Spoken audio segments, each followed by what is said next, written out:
Muy buenas tardes, bienvenidos a El Mundo Ahora de France 24. Yo soy Elena Lozano y todo lo que verá a continuación es noticia. Iniciamos.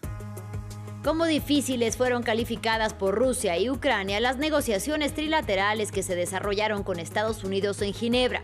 Moscú afirmó que pese a las dificultades fueron sustanciales y Kiev dijo que hubo avances, mientras que Washington no se ha pronunciado. Habrá nuevos encuentros, aunque no se sabe ni día ni lugar. Cuba estrecha aún más los lazos con su aliado tradicional Rusia. En medio de la presión que ejerce Estados Unidos en contra de la isla que atraviesa una crisis económica y energética, el canciller cubano está en Moscú, donde se reunirá con el presidente Vladimir Putin. Perú elegirá esta tarde un nuevo presidente, quien sea elegido entre los 4 candidatos presentados tras la destitución por censura del mandatario interino José Gerí, se convertirá en el 9º líder de Perú en la última década y el 8º desde que inició la crisis política a finales del 2016. Y aunque la crisis política no da tregua en este país, su economía se ha mostrado asombrosamente resiliente. En nuestra crónica de economía con Daniela Blandón, daremos un repaso por los principales indicadores macroeconómicos de Perú. Y en revista de prensa revisamos titulares del medio Axios y Times of Israel, que señalan a partir de fuentes de Estados Unidos y de Israel que estos países se encuentran cada vez más cerca de una confrontación militar con Irán. Lo repasamos con nuestra compañera Daisy Lanza.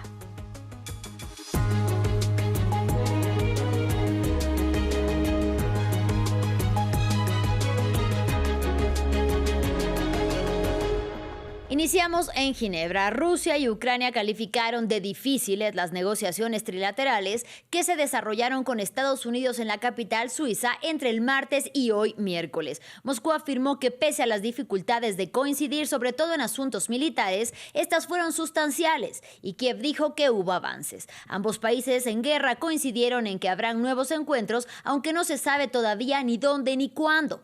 Hasta el momento, Washington no se ha pronunciado sobre las conversaciones con las que se busca una salida pacífica al conflicto que este mes ya cumple 4 años de haber iniciado. Ampliamos a continuación.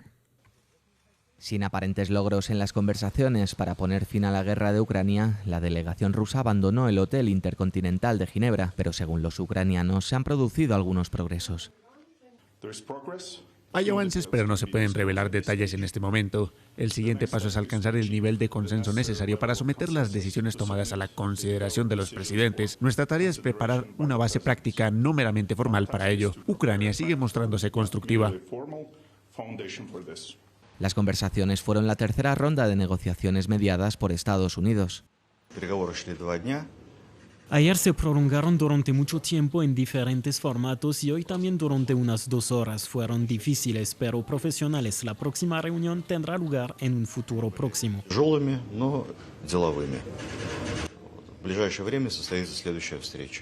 Hasta ahora el Kremlin no ha cedido en sus demandas territoriales. Rusia ocupa aproximadamente el 20% de Ucrania, incluidas grandes partes de la región de Donbass, que quiere que Kiev le entregue en su totalidad. Ucrania siempre ha rechazado esta exigencia, pero Zelensky afirma que ha habido avances, más en el frente militar que en el político. Mientras tanto, Donald Trump ha sugerido en repetidas ocasiones que corresponde a Ucrania y a su presidente garantizar el éxito de las conversaciones. Zelensky respondió diciendo que no es justo seguir pidiendo a Kiev que negocie un acuerdo. Aún no está claro cuál será el rumbo de las negociaciones tras esta ronda de diálogos, aunque Moscú asegura que habrá más.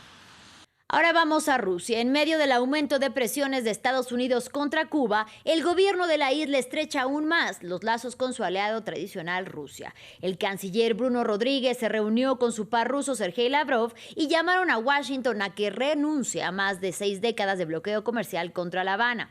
En este informe les explicamos más sobre la alianza histórica entre ambos países, en medio también de una crisis energética cubana.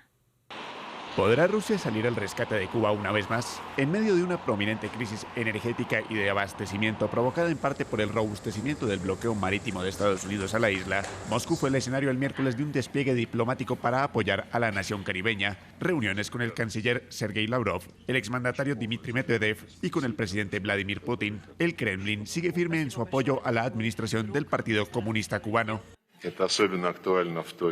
Junto con la mayoría de los miembros de la comunidad internacional, hacemos un llamamiento a Estados Unidos para que actúe con sentido común y responsabilidad y se abstenga de llevar a cabo sus planes de bloqueo naval de la Isla de la Libertad. Tras el éxito de la revolución a fines de los años 50, el gobierno de Fidel Castro estableció vínculos estrechos con la Unión de Repúblicas Socialistas Soviéticas, creando así programas de cooperación militares, tecnológicos, médicos y diplomáticos. De este modo, el Kremlin realizó millonarias donaciones a Cuba a cambio de productos agrícolas como el azúcar. Para 1962, las tropas de Moscú instalaron en la isla caribeña misiles de mediano y largo alcance, desencadenando la denominada crisis de los misiles con Estados Unidos. Este gobierno ha prometido y mantenido la más estricta vigilancia sobre el aumento de la presencia militar soviética en la isla de Cuba. En las últimas semanas, evidencias incontestables han demostrado que se está preparando una serie de instalaciones de misiles ofensivos en esa isla encerrada. Una alianza estratégica que funcionó durante buena parte del siglo XX hasta la caída de la URSS en 1991, un derrumbe que agudizó los problemas económicos cubanos en la década de los 90. Sin embargo, con la llegada de Vladimir Putin al poder en el 2000, Moscú y La Habana fortalecieron nuevamente sus vínculos. Porque hay una gran voluntad por ambas partes de trabajar por el fortalecimiento de las relaciones y el desarrollo, todo el desarrollo posible de las relaciones económicas entre ambos países. Una asociación que ha perdurado en el tiempo. Según cifras oficiales de Rusia, en febrero de 2025 el gobierno Putin envió petróleo a Cuba por medio de un préstamo de $60 millones. En otro frente que mantiene abierto Estados Unidos, este jueves Rusia e Irán llevarán a cabo ejercicios navales conjuntos en el mar de Omán y el Océano Índico, y lo harán en medio de las amenazas de Washington de un ataque militar contra Teherán. Según el ejército iraní, con los ejercicios buscan reforzar la seguridad y la coordinación para enfrentar así amenazas externas a su seguridad marítima. Recordemos que Irán y Rusia firmaron un acuerdo de asociación estratégica en enero del 2025 y ya han realizado anteriormente ejercicios conjuntos en varias ocasiones, a los que incluso China se ha unido. En más información, 85 países miembros de la ONU se posicionaron en contra de los deseos expansionistas de Israel sobre tierras palestinas. En una declaración conjunta condenaron la adopción de Israel de un plan para registrar tierras de la Cisjordania ocupada como propiedad del Estado israelí, así como para facilitar el control israelí sobre tierras administradas por la autoridad palestina. Para ampliar, conectamos con nuestra corresponsal Yanira Gómez Muñoz. Yanira, muy buena tarde. Háblanos sobre esta carta de rechazo a los planes expansionistas de Israel y también de la respuesta de Tel Aviv al respecto. Adelante. Buenas tardes, gracias. Como bien decías, 85 países miembros de la ONU, la Unión Europea y la Liga Árabe lo que han hecho es condenar específicamente que Israel, como aprobó el domingo, intente registrar y hacer estatales tierras palestinas de la área C de Cisjordania, una gestión inédita que por primera vez pasaría del ejército al gobierno. El derecho internacional impide a Israel hacer este proceso sobre territorio ocupado. Expertos y ONGs locales aseguran que es una anexión de hecho y el enésimo golpe a la soberanía palestina. Y como bien decías, este grupo, que con algunos países más cercanos a Israel como Alemania, Reino Unido, Egipto o Jordania y otros más alejados como España, Francia o China y Rusia, lo que están pidiendo entonces es que rechazan evidentemente esta medida de Israel y cómo está expandiendo, dicen, su presencia ilegal en Cisjordania. Le piden revertir esta y otras medidas de inmediato.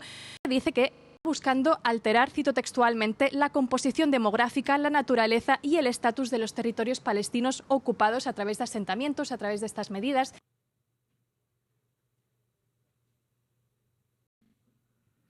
Ahí estaba justamente Yanira Gómez Muñoz desde Tel Aviv, desde Jerusalén, en Israel, hablándonos acerca precisamente de estos deseos expansionistas del gobierno israelí sobre los territorios palestinos. Precisamente ya está nuevamente con nosotros Yanira. Yo te pediría que nos amplíes el tema que nos estabas comentando, pero también que nos digas si en medio de esta devastación de la Franja de Gaza, pero también una crisis de salud alimentaria y humanitaria, como viven los gazatíes, este segundo día del inicio de la celebración más importante para ellos a nivel religioso, el Ramadán.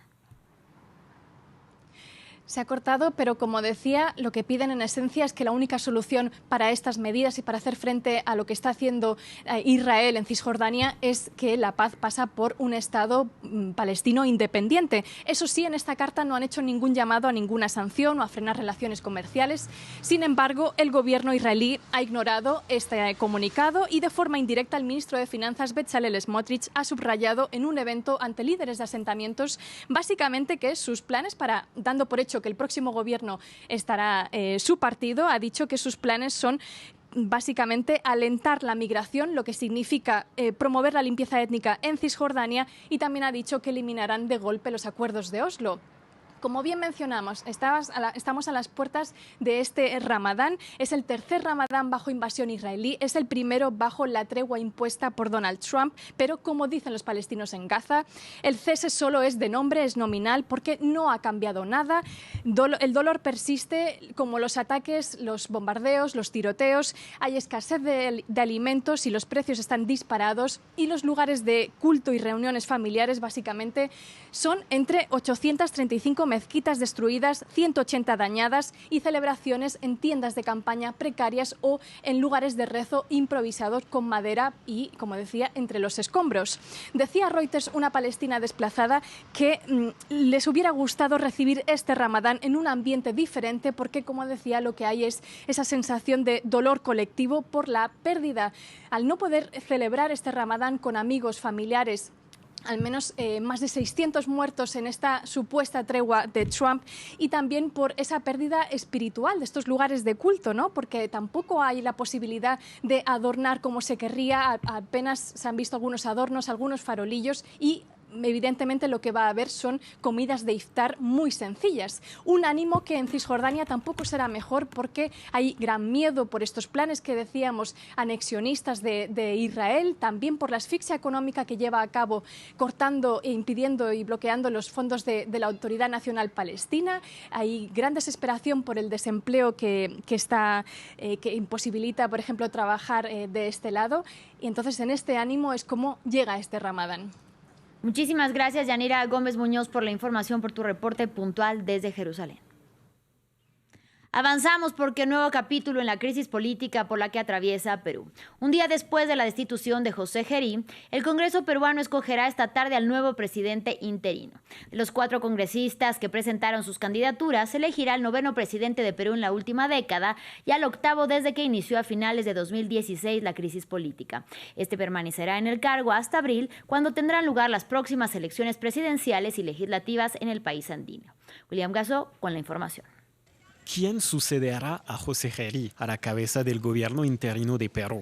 Ayer el presidente interino peruano fue censurado por investigaciones en su contra por corrupción y tráfico de influencias. Este miércoles el Congreso escogerá al 9º presidente del país andino en los últimos 10 años, el 8º desde la crisis política iniciada a finales de 2016. 4 congresistas presentaron sus candidaturas. La favorita se llama María del Carmen Alba, pertenece a la Acción Popular y fue presidenta del Congreso entre 2021 y 2022.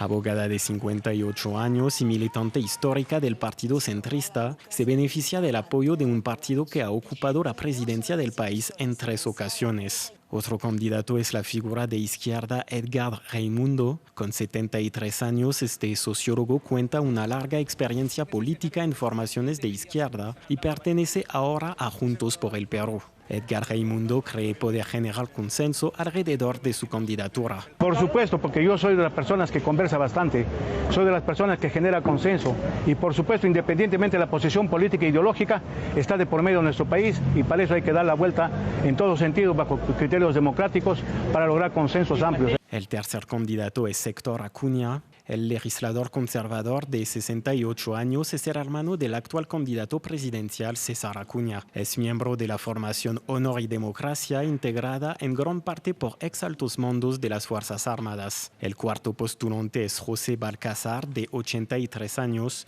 ex magistrado y antiguo integrante de la Corte Suprema, pertenece a Perú Libre, el mismo partido de izquierda al cual pertenecía el expresidente Pedro Castillo. El presidente interino permanecerá en el cargo en principio hasta la celebración de las elecciones generales, cuya primera vuelta es el 12 de abril.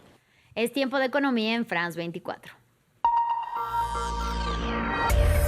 Y para entrar en materia, saludo con mucho gusto aquí en el estudio a Daniela Blandón. Bienvenida, Daniela. Muchas gracias, Elena.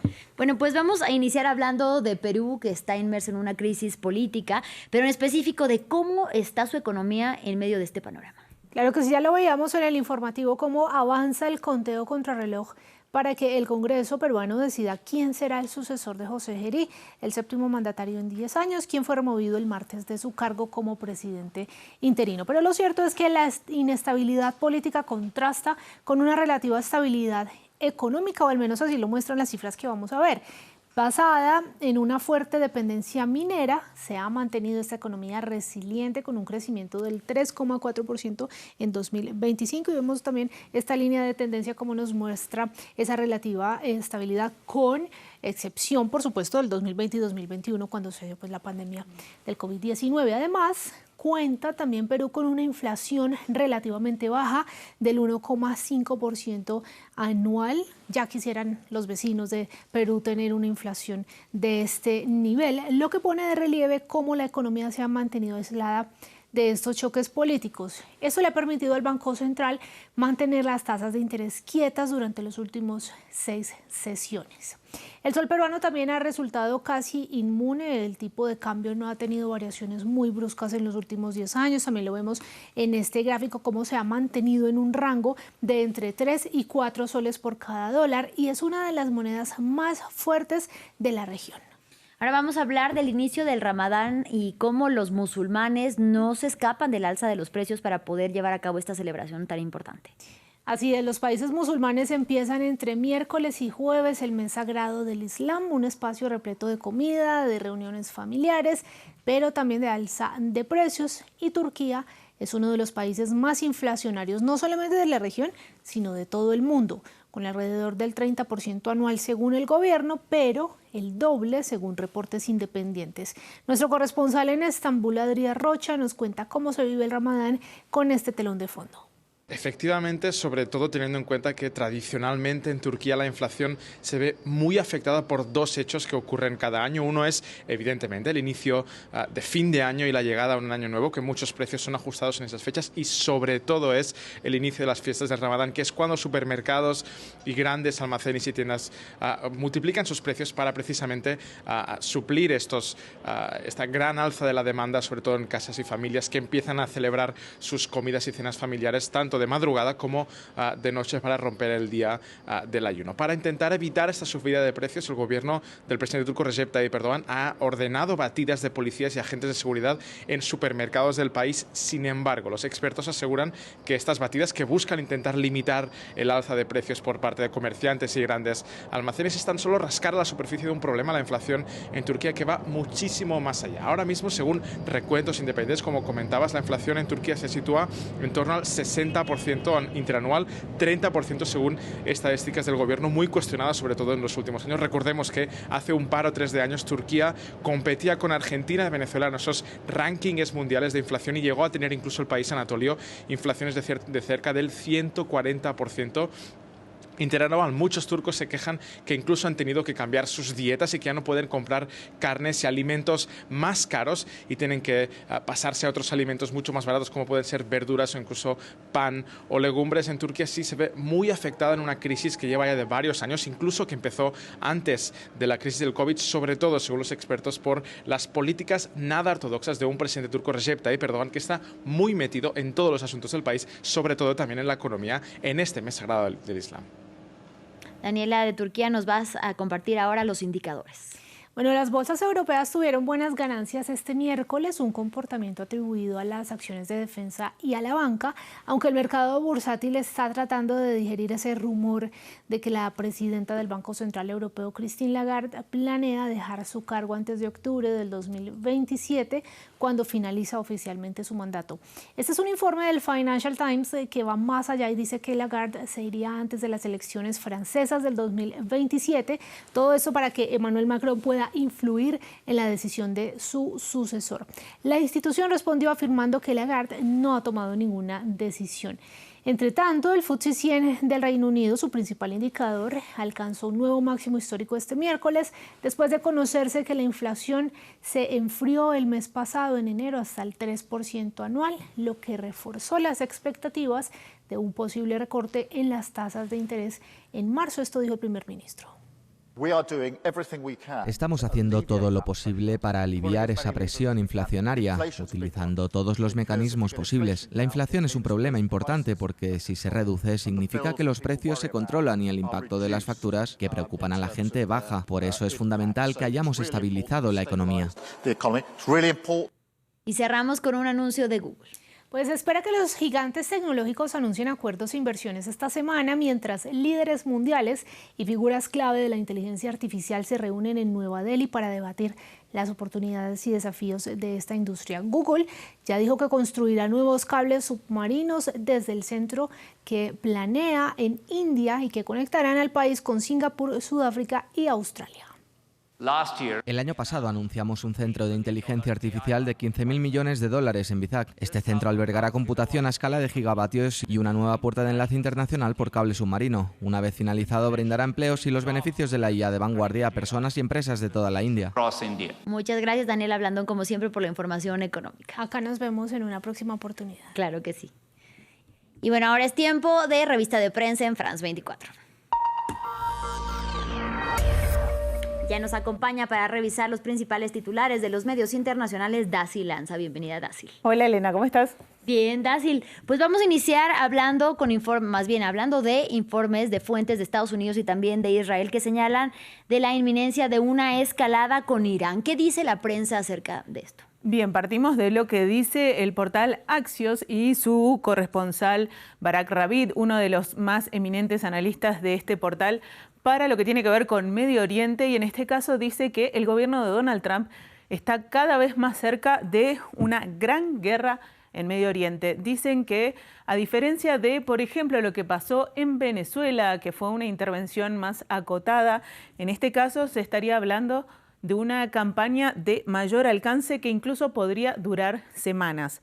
Las fuentes consultadas por Axios lo que indican es que, también la diferencian de lo que fue la guerra, decíamos, de los 12 días del año pasado, cuando Estados Unidos e Israel atacaron a Irán, y en este caso dice que podría tener efectos más contundentes para el régimen iraní, también para los próximos 3 años de la presidencia de Donald Trump, e incluso una influencia más drástica para Estados Unidos y sus posiciones en Medio Oriente. En el contexto sabemos que Donald Trump había amenazado desde las protestas de diciembre y enero con intervenir en Irán de distintos modos, pero dice Axios que desarrolló 2 vías de acción. Por un lado, la vía diplomática, la que vimos en el día de ayer en Ginebra, donde hubo negociaciones con el gobierno iraní, mientras que por otro lado desplegó toda su capacidad militar, o gran parte de su capacidad militar, en Medio Oriente, rodeando, a Irán. Pero lo que dicen es que probablemente el balance de estas negociaciones en Ginebra son bastante escépticos de que logren un resultado. Lo sabemos también, por ejemplo, de declaraciones de J.D. Vance, el vicepresidente de Trump, que dijo que si bien habían sido buenas las conversaciones, por otro lado, hay líneas rojas que estableció Donald Trump que parece que Irán no está dispuesto a ceder, y que incluso la diplomacia podría llegar a su fin. En ese sentido, después tenemos la otra vía, decíamos, la vía militar, donde además del despliegue de portaaviones, aviones, entre otros, armamentos, lo que dice, por ejemplo, Axios es que solo en las últimas 22 horas hubo 52 aviones de combate que fueron enviados a la región por parte de Estados Unidos. Agrega Axios que esta escalada de Donald Trump también le dificulta dar marcha atrás si es que Irán no está dispuesto a hacer una concesión fuerte.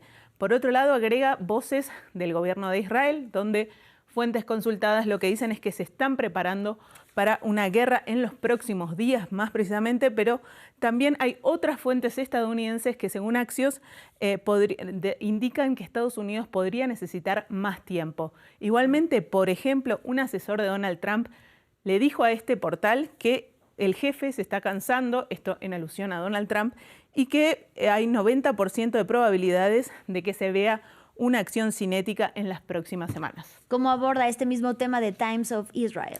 Bueno, Elena agrega, voces de Israel. Por ejemplo, el jefe de inteligencia militar, un ex jefe de inteligencia militar del ejército israelí, que ahora se dedica a la consultoría, también habló de que una confrontación directa estaría más próxima, pero que igualmente las vías diplomáticas siguen en acción. Igualmente también, por ejemplo, el diputado del Likud, o sea, del partido oficialista, Boaz Bismuth, dijo que todo Israel se está preparando para un escenario de confrontación, la población, el gobierno e incluso el Congreso.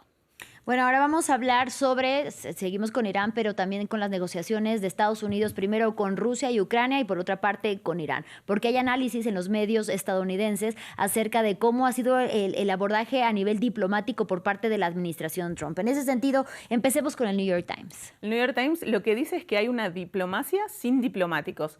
Esto porque, según detalla la administración de Donald Trump, estaría desarrollando 3 estrategias diplomáticas. Por un lado, la de las cañoneras o la vía militar. Por otro lado, la diplomacia no convencional. Y en un tercer lugar, pero combinada también, la diplomacia sin diplomáticos. Esto en alusión a su enviado especial, Steve Witkoff, y su yerno, que también participa de todas las principales negociaciones de Estados Unidos en conflictos internacionales. Hablamos de Jared Kushner. Estas 3 tácticas, dice el New York Times, se combinaron en Ginebra a partir de la presencia de estos 2 negociadores, pero que dicen que parece reforzar justamente el enfoque de Donald Trump de dejar de lado tanto al Departamento de Estado así como al Consejo de Seguridad Nacional de Estados Unidos, 2 instituciones que históricamente se encargaron de la resolución o negociación de conflictos internacionales en los últimos 80 años, dice el New York Times.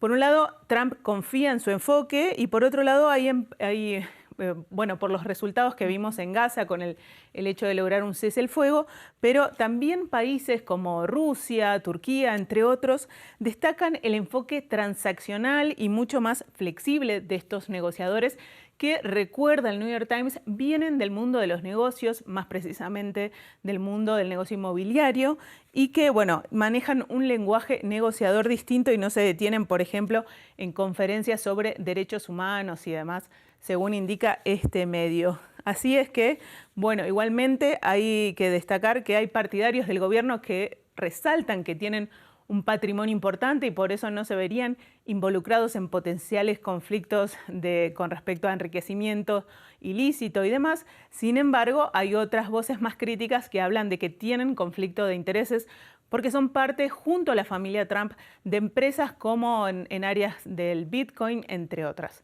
Así que, polémico. Polémico, pero además que va en línea justo con su propio gobierno, es decir, es un presidente empresario haciendo política en Estados Unidos. Es así. La CNN también pone foco en esta dupla de la que bien nos hablas de Kushner y de Witkoff. Es así, Elena, porque la CNN también destaca el pasado empresario de estos negociadores y dicen que, sin embargo, no estarían cerca de alcanzar en 3 escenarios los objetivos de Donald Trump. En respecto a Gaza, dicen que el cese al fuego sí fue el mayor caso de éxito, pero sigue siendo muy frágil. Por otro lado, Rusia y Ucrania, que podría ser el caso de éxito que logre Donald Trump, pero igualmente desconfían de la ambición de Putin de si realmente quiere la paz. Y por otro lado, el evitar una guerra con Irán. Pero, sin embargo, también destaca el singular perfil de estos 2 negociadores que decíamos son magnates y que ven en cada conflicto internacional, dice la CNN, un negocio inmobiliario potencial. Cambiamos de tema y para ello terminamos en la región con Argentina, porque prepara diputados una sesión para discutir la reforma laboral al tiempo que hubo despidos masivos en una fábrica. ¿Qué nos dice la prensa? Tenemos 2 titulares, Elena. Por un lado, página 12 destaca, confirmada la sesión de mañana para avanzar en diputados. Recordemos, ya hubo media sanción en Senado, la reforma laboral de Javier Milei. Acá el conflicto se centró, por ejemplo, en la opinión pública en un artículo que establece que por enfermedad los trabajadores podrían perder parte de su salario de 50 a 75% y esto generó mucha polémica. El gobierno dijo que fue un error y que se dispone a quitarlo para que la ley avance en diputados, mientras que las centrales sindicales, pero más precisamente la mayor central sindical, la CGT, la Confederación General del Trabajo, dijo que va a haber un paro general. Hay otras que indican que se van a movilizar y además, Elena, importante que no va a haber transporte y eso es importante siempre para las medidas de fuerza, según señalan. Mientras que La Nación, el diario conservador argentino, lo que dice es que hubo un despido masivo en plena discusión laboral de cerca de 1.000 trabajadores, 920 más precisamente, y esto, la empresa lo que alega es una empresa de neumáticos, tiene casi 80 años en el país, y lo que alega es que la apertura económica del gobierno de Javier Milei, la competencia con China, hizo que justamente no puedan competir con esos precios. Y una reforma en la que supuestamente el gobierno de Milei quiere reducir que el 40%, más bien reducir el número de informalidad en un país con el 40% de empleos informales. Te agradezco muchísimo, como siempre, Daci Lanza. Gracias, Elena. Gracias por la información en Revista de Prensa y gracias a ustedes por su compañía. Regresamos en breve. Una pausa.